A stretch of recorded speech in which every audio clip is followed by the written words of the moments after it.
Hello students. आज हम लोग क्लास 7 के एसएसटी चैप्टर नेक्स्ट पढ़ेंगे न्यू किंग्स एंड किंगडम्स। इससे देखिए, इसमें many new dynasties emerge after the 7th century. Map first show the major ruling dynasties in different parts of the subcontinent between the 7th 12th century.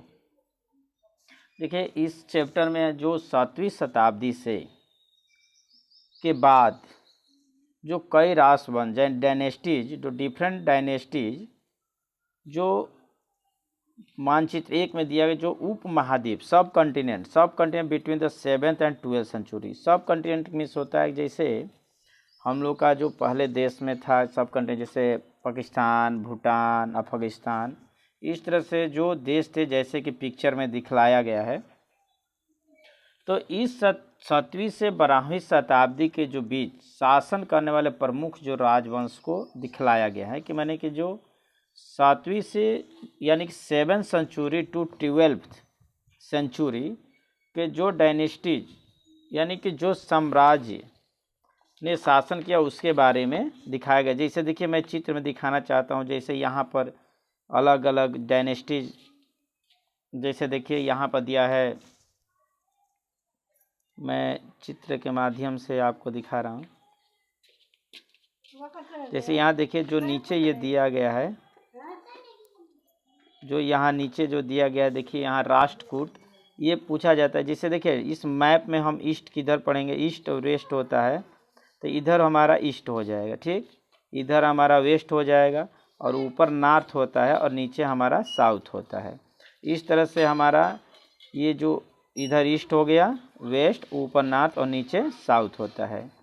तो इस तरह से जो देखिए, इसमें कुछ पेपर में पूछा जाता है कि जैसे यहाँ देखिए राष्ट्रकूट यहाँ दिया गया है, फिर यहाँ पर देखिए पहाड़पुर दिया है, पाल दिया है, यहाँ पर देखिए प्रयाग, बनारस, चहमांस, इस तरह से यहाँ पर देखिए कश्मीर, फिर यहाँ सायस, तिब्बत, नेपाल, यहाँ पर देखिए मंसूर, अरब्स ऑफ मंसूर, अनरटा। इस तरह से जो ये हमारा जो मैप दिया गया है, इस जो मैप में दिए गए हैं, ये 7th century to 12th century तक जो राजवंश थे जो शासन करते थे उसको इसमें बताया गया है। जिसे देखिए, जो रेड से ये किया गया है, जो ये रेड से किया गया, ये इम्पॉर्टेंट पॉइंट है।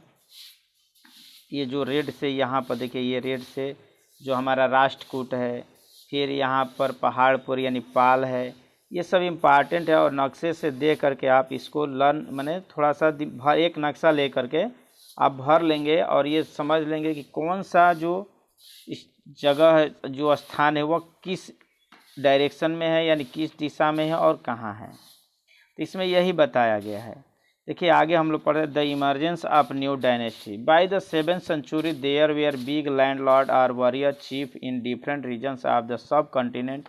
existing king often acknowledged them as their subordinate or सामंत। देखिए, जो 7th सेंचुरी में 7वीं शताब्दी के आते जो बिग लैंडलॉर्ड, जो बहुत भूस्वामी होते थे, वॉरियर चीफ, योद्धा और सरदार जो होते थे, अस्तित्व में आ चुके थे ये। और जो राजा लोग थे उनका जो एक मताहत, एक समंत होते थे, समंत जो होते थे, जो आर्मी रखते थे, जो किंग के अंडर में होते थे।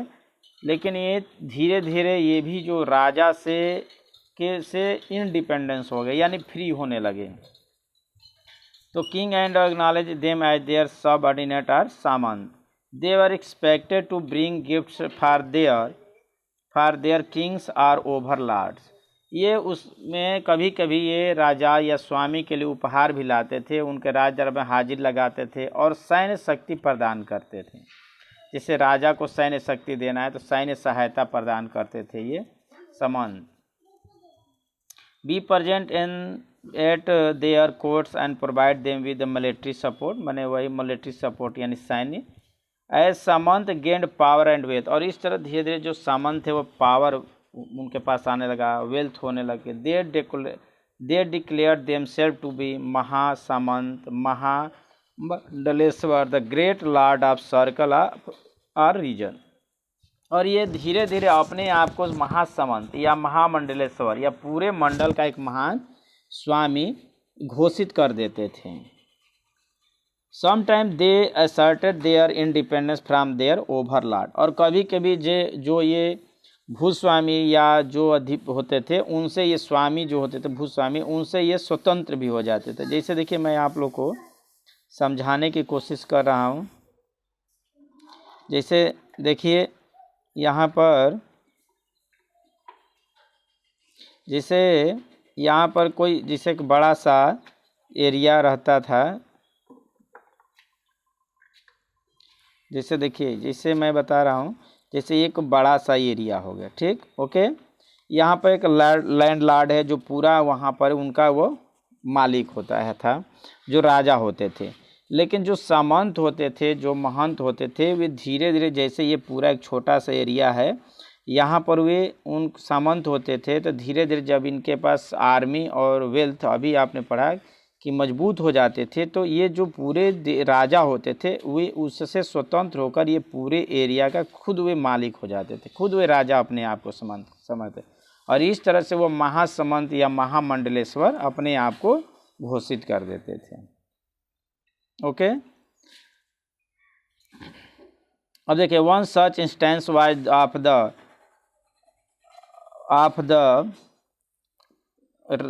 यहाँ दिए है one such instance was of the Rashtrakutas in the Deccan. देखिए यहाँ पर लिखा है कि जो दक्कन एक जो राष्ट्रकूट होते थे, यहाँ बताया गया इस तरह से एक उदाहरण मैंने हम दे रहा हूँ, जैसे Deccan intently the were subordinate to the Chalukya of Karnataka. मैंने इस तरह से जो शुरुआत में कर्नाटक एक चालुक्य राजा का अधीनस्थ थे, जैसे पिक्चर में भी दिखाया मैंने बताया कि देखिए राष्ट्रकूट ये है, ये हमारा जो पूरा एरिया है राष्ट्रकूट है। ये जो अभी यहाँ पर ग्रीन कलर से दिखाया गया है ये एक राष्ट्रकूट है, ये वाला, ये जो हमारा एरिया है राष्ट्रकूट है, ठीक है। तो इसके बारे में यहाँ पर बताया गया है कि one such instance was of the Rashtrakuta in the Deccan intently there were subordinate of the Chalukya of Karnataka. शुरुआत में वे कर्नाटक के चालुक्य राजा का अधीनस्थ थे, लेकिन बट ये मिड 18 सेंचुरी, मैंने मिड 18 सेंचुरी का मतलब होता है कि जैसे मिड 18 सेंचुरी का मतलब होता है, जैसे इसको भी देखिए, जैसे मिड 80 सेंचुरी जैसे 8th century, 8th century mid यानी कि 700 से 800 के बीच, यानी कि मिड सेंचुरी मिस होता है 750। ये जो हमारा समय है, जैसे 80 सेंचुरी यानी 700 से 800 के बीच के जो सेंचुरी होता था उसको हम 8th सेंचुरी कहते हैं, ठीक है। इस तरह से 9th सेंचुरी तो 800 से 900 के बीच, तो यानी कि मिड लिखा है ना, मिड 8th सेंचुरी यानी 750। ओके, तो यहाँ पर देखिए, तो 8वीं सदी के मध्य जो था मिड, यहाँ लिखा है ना मिड से 8th सेंचुरी, दंती दुर्ग आए राष्ट्रकूट चीफ, ये अपने आप को खुद अपने आप को मुख्य यानी चीफ घोषित करते थे, और ये राजा के जो स्वामी के जो अधीन थे उनको इनकार कर दिए।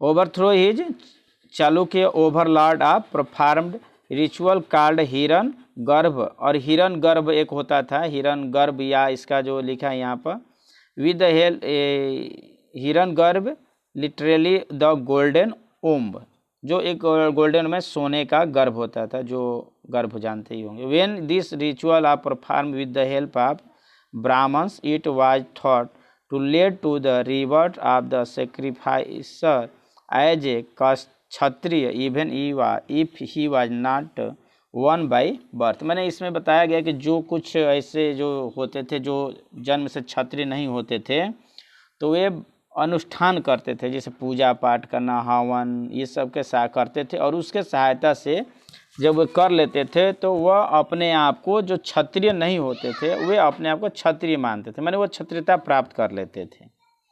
और ऐसा कहा जाता था कि क्षत्रिय शासन, लेकिन ऐसी बात नहीं है, आगे पढ़ेंगे कि बहुत से ऐसे जो शेड्यूल कास्ट के भी जो लोग थे वे भी शासन किए हैं। तो इस तरह से जो क्षत्रिय नहीं होते थे वे अपने हवन अनुष्ठान पूजा पाठ करा करके जो जन्म क्षत्रिय होते थे वो क्षत्रिय दोबारा क्षत्रियता प्राप्त कर लेते थे। In other case men from enterprising family use their military skills to curb our kingdom, for instance। और कुछ अन्य उदाहरण जो उद्यमी जो परिवार होते थे वे पुरुष अपने राजशाही कायम करने के लिए भी, जैसे वो राजा होते थे राजशाही कायम करने के मैंने अपने आप को सैन्य कौशल का भी इस्तेमाल करने लगे। जैसे कुछ ब्राह्मण जो थे जिनके पास लैंड लॉर्ड था लेकिन सैनिक नहीं थे, तो वो भी अपने यहाँ को एक मिलिट्री स्किल रखने लगे। जैसे कदम्बा मयूर लिखा है ना, Kadamba Mayur Sharman and the Gurjara Pratihara Harishchandra were Brahmin who gave up their traditional profession and took the arms successfully establish kingdom of the Karnataka and Rajasthan respectively. और देखिए जो राजशाही थे, जैसे इसमें लिखा है कि कौशल मिसाल तौर पर जैसे कदम्ब मयूर शर्मण है, गुर्जर प्रतिहार है, जो हरि ब्राह्मण थे लेकिन उन्होंने परंपरागत जो ट्रेडिशनल प्रोफेशन मैंने जो अपनी परंपरागत जो पहले के जो कार्य कर परंपरागत प्रोफेशनल ट्रेडिशनल को गेव अप कर दिया। गेव अप मैंने छोड़ दिया और वे अपने यहाँ शस्त्र को अपना लिए और वे क्रमशः जिसे देखिए दिया रिस्पेक्टफुली मैंने कर्नाटक एंड राजस्थान रिस्पेक्टफुली, और ये कर्नाटक और राजस्थान के राज्य सफलतापूर्वक स्थापित कर लिए थे। जैसे इसमें बताया गया है कि जो यहाँ पर कदम्ब मयूर शर्मण जो थे वे कर्नाटक के, और यहाँ पर एक और है ब्राह्मण थे हो गए और दूसरे जो गुर्जर प्रतिहार थे हरिश्चंद्र ब्राह्मण थे वे राजस्थान के किंगडम हो गए, माने वहाँ के राजा हो गए। सफलतापूर्वक उन्होंने हासिल किया अपने सैन्य बल पर। तो इस तरह से हम लोग आज लेसन 2 में इस पढ़े the new king and kingdom में the emergence of new dynasties. अब नेक्स्ट हम लोग अगले वीडियो में एडमिनिस्ट्रेशन इन द किंगडम पढ़ेंगे। तब तक के लिए ओके, थैंक यू, धन्यवाद।